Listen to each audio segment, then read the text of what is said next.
Welcome to another RSR. Tonight we are reviewing Charlotte FC 3, Toronto FC 2, MLS 2024 Week 8, Match 8. Toronto plays a pretty good game overall, but pretty much shoots themselves in the foot. Like you expected anything else. Looked actually pretty good forward play, and honestly might have been the slightly better team, but they handed Charlotte the win, pretty much. Especially with the other two goals. They could have easily won this game, Toronto. Problem is they choked down in Charlotte, to be totally honest. 39th minute. Charlotte's best goal, the one they earned the most, to be totally honest. Kerwin Vargas, who was burning us like toast throughout the game, takes a shot, a banger of a shot at the top of the box. Capetti gets it to him. Shot through a couple of legs, gets past Sean Johnson, 1-0. Halftime, it is 1-0 Charlotte. Prince Owusu, after being subbed on at the half with Jaquil Marshall-Rutty. Looks like the sub is working because Prince Owusu gets the ball, taps it in, is onside, makes it 1-1. Toronto turns the momentum of the match until the 70th minute, where Liel Abada gets basically passed the ball by Alonso Coelho. Abada's on it, takes a shot, slots it past Sean Johnson, 2-1, Charlotte. 78th minute, Prince Owusu with another goal. Bernadeschi with an amazing run to keep the ball alive. Jaquil Marshall-Rutty with a great cross. Owusu slides it home, turns it home, 2-2, and TFC has the draw again. And because they gave away that goal to Abada, who had scored a goal while there was a free kick foul on the offensive end, to where it turned to a Toronto goal kick. Patrick Agamang scores a goal to win the game for Charlotte. Ball crossed in by Girault. Agamang slides in, turns it home. Thanks to that Abada goal basically being handed straight to Charlotte, we lose instead of draw. 3-2 in the 85th minute. Patrick Agamang, their better striker, honestly, than Capetti, gets the winner. There you go, full-time, 3-2, Charlotte. Full-time stats, 11 shots to 11, 5 shots on goal to 5, 43% possession to 57% possession, 387 passes to 509, 82% pass accuracy to 87, 8 fouls, 12, 3 offside to 1, 2 yellow cards, 2, 0 red cards to 1, 4 corners to 6. Toronto played their, honestly, best offensive game of the whole season. And then proceeded to choke defensively.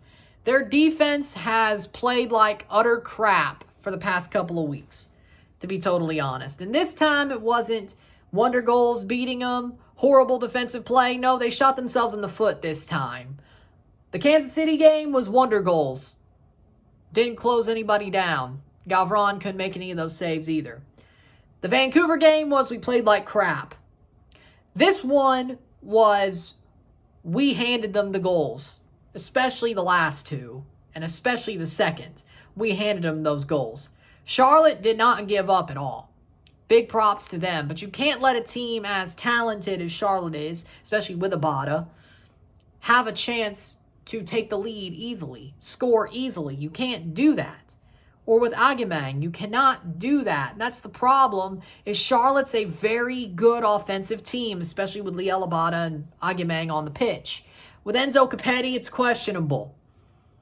But when you have Liel Abada on and Patrick Agamang on, dude, they're actually really good. They're really good. They're good defensively. They're very good offensively. Charlotte is a good team under Dean Smith. They know how to grind out results. They're not the best, but when they have a chance to grind out a result, they can do it. And when Agamang plays, he does pretty well. He has the most shots for the team on goal over the whole season. He should be starting over Capetti. I don't know why he's a backup. I don't like the call. I think Charlotte's wrong to have him be the backup. I think he's a starter. He proved it last year. I think he's still proving it now. Liel Abada looks awesome as advertised from Celtic. He's a very good player. Brett DeJageri honestly should be the number 10. Over Scott Arfield. Again, there's another one where it's like they're kind of making the wrong decision. Brett DeJageri, very good player. He got an assist here as well, so that proves it. Charlotte's a good team. And you give them a chance to win, you give them a chance to draw, to scrape a result, they're going to do it. And that's what Toronto did. They handed Charlotte a result. Not just a result, a win. Toronto fought hard too. They played their best offensive game this whole season, to be totally honest. You could say the Atlanta game, that was against a B team. They played an A team and had a pretty good offensive game without Insigne, without Spicer, and they got it done. Without Larea, and they almost got it done. I have nothing to complain about offensively. Prince Owusu is the better striker than Ayo Akindola, and arguably he's a better presser than DeAndre Kerr. I like DeAndre. He should be 1A, 1B for now until we get a real striker. But Prince Owusu's doing his job. 3 goals this year. Good for him. Because he makes stuff happen. That's all I'm asking for.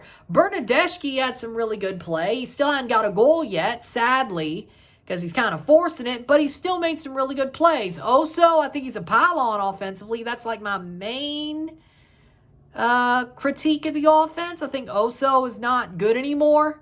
I think, yeah, rightfully got handed the armband after Bradley retired, but I don't think he's good anymore, to be totally honest. And that's the bad thing, is I don't think he's good anymore. I think he's definitely washed. We need a number 10. We need a real striker. That's what Toronto needs for sure. Maybe another center back. But again, offensively, nothing to complain about, to be totally honest. Jaquil played well, especially in the second half.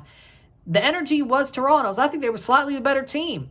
To be totally honest, I think they were slightly a better team on the night. They had a really good performance. They just handed the game to Charlotte. Not even a point, all 3. That Abada goal was a death knell. Letting him have something that easy was a death nail. And I totally think that the referee did want Charlotte to at least get a point after the first Owusu goal was called onside, and then the foul on the second possible Charlotte goal, pre the Abada goal, was called off because of the foul. I think the referee started to feel the energy of the crowd, and Toronto lost their heads, and Charlotte just kept going. They were pissed. They were pissed too. They wanted at least a point, if not a win. They got it. I mean, Charlotte played the way they needed to. They got pissed off. The fans got pissed off. Dean Smith got pissed off. The team got pissed off because of that arguable wrong call, because I didn't see it. I mean, to me, if you're going to pull a dude on a free kick, I don't think that's a foul. That Davy Flores foul, if that's what they whistled, I didn't see nothing there. I didn't like the call. Personally, I understand why Charlotte fans would be mad. I didn't like the call. I think that's as clean as a whistle. It's a free kick. You're going to pull somebody. You're going to run into somebody. You're going to body somebody. It's just how that works. That's how a set piece works. It's going to be rough. I don't know why you call that. Then possible offside, I didn't see that either. It really should have been 4-2 Charlotte, to be totally honest. Who's to say it would have been 4-2 if they got the goal? I think that really pissed them off, getting that taken away. And then the Owusu goal, when it was 1-1 standing, I don't think that helped either. Like in that little 5-minute span, I don't think that helped either. I think Owusu was slightly offside at that last moment, that final pass before the first goal. I could see why it should have been taken down. And then, of course, Charlotte should have had a second on that free kick. Who's to say they score 4 if that goal goes in? Even if the Owusu goal stands. But I think that really pissed them off that did not count. And arguably it probably should have. But Toronto played well offensively. They played a really good offensive game. Their defense just handed it away. They felt the pressure and cracked. And that's exactly the point about this game, is they felt the pressure and cracked, because they're in a pressure environment already with 2 straight losses after a false dawn, and the Wolves are starting to come out again. The Knives are starting to come out again. They're in a pressure environment. Herdman knows it. A lot of people know it. And then you add the anger of Charlotte being in the belly of the beast, being at their stadium.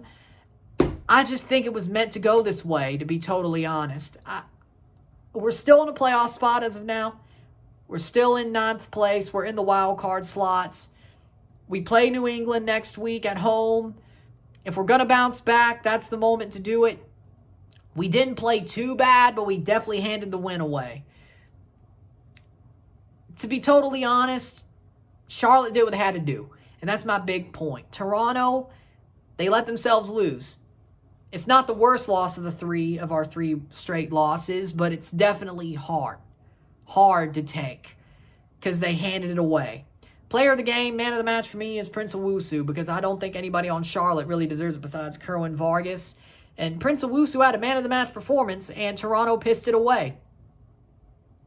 3-2. You hate to see it. So with that being said, if you like this video, like it, share, subscribe. You know what it is. Tell your friends. Hit that like button. Hit that subscribe button. Hit that bell notification once subscribed. Send super chats on the live streams. Comment on this video. Put us in playlist. Share us with friends and family. All that great stuff. I will see you tomorrow for Domingo Futbolero. Pumas Unam versus Club Leon. Live watch along and review. And then we'll have a week off. Monday, Tuesday, Wednesday, Thursday, Friday. 5 days off. I won't see you till Saturday. This is the unbusy week of April, so to speak. So, I'll see you tomorrow, then I'll see you next Saturday. But with that being said, I'm Ryan and I'm out. Peace. Toronto, damn. They did what you would have expected them to be honest. I'm out. Peace.